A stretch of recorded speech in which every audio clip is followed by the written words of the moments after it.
guys! Welcome back to Lisa and Lindsay's Fun Fact Tack Friday. We're so sorry that we didn't get a video out to you guys last Friday. We were just so busy here in the store that we didn't have time.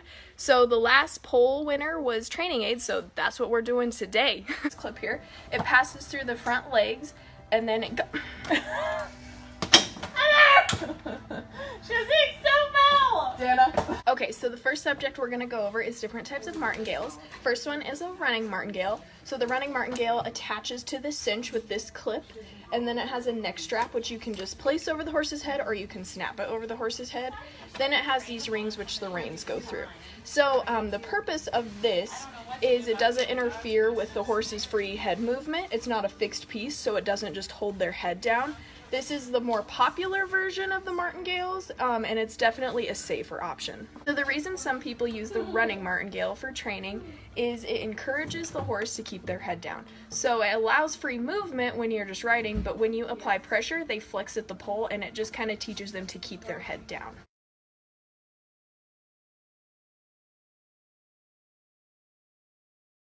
The next training aid we're going to talk about is a German martingale. German martingales are popular because they help teach the horse collection and keep the horse in a better frame. And as the horse is keeping in a better frame, you can help them do lead changes and other sorts of maneuvers. However, the German martingale, they can learn how to brace against something because it does go through the bit, and also it doesn't teach the horse's self-carriage. They learn how to collect and get into that proper frame, but once you take it off, they learn that bracing technique, so it's hard for them to learn how to collect themselves. Very true. So like in barrel racers, I know I used a tie down before, and the same thing applies. So when you take that tie down off, the horse kind of sticks its nose out because it's looking for that brace. So that's the downfall of these. And also the horse, when you do take it off, they don't know how to balance themselves properly. Exactly. However, when you are using one, you can take these reins, this does come with reins, and you can move this part that goes through the bit on different levels that this comes with. 303.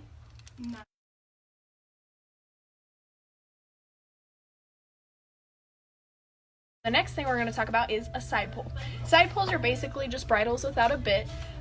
You attach the reins to these rings. It has your curb strap and everything. It does come with different nose bands. This one is going to be the most gentle because it's just flat, it's not round.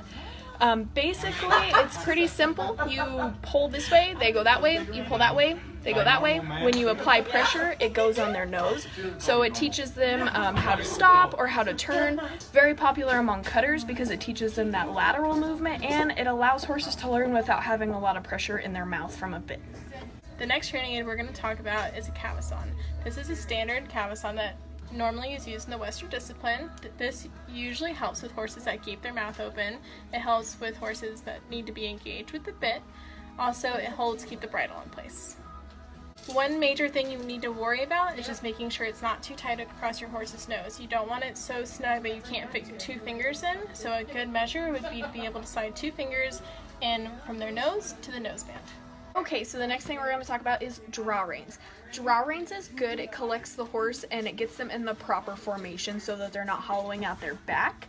The bad thing, again, kind of like with the martingales, is it doesn't teach them self-carriage, so they kind of learn to brace against it, and it puts them in the forehand. If you're having miscommunication between you and your horse, or if you're seeing someone else have miscommunication between the horse and rider, make sure you talk to either a trainer or make sure your saddle fits and your tack is properly taken care of, because some of those components could not just mean jumping into a training aid. There could be other variables that are consistent with that. So before using any of these training aids, you need to make sure that you're experienced and know what you're doing. Just like anything in the horse world, if you're not sure about these items or how to use them, they can turn dangerous or harsh for you and the horse. Thanks guys for watching our video. We hope you enjoyed, and next week our video is going to be on the second place winner of the poll, which is all of our kids' supplies that we carried. We hope you enjoy, and we'll see you next week. Hey Lisa, what's the difference between a duck and a horse? One goes quack, the other goes quick.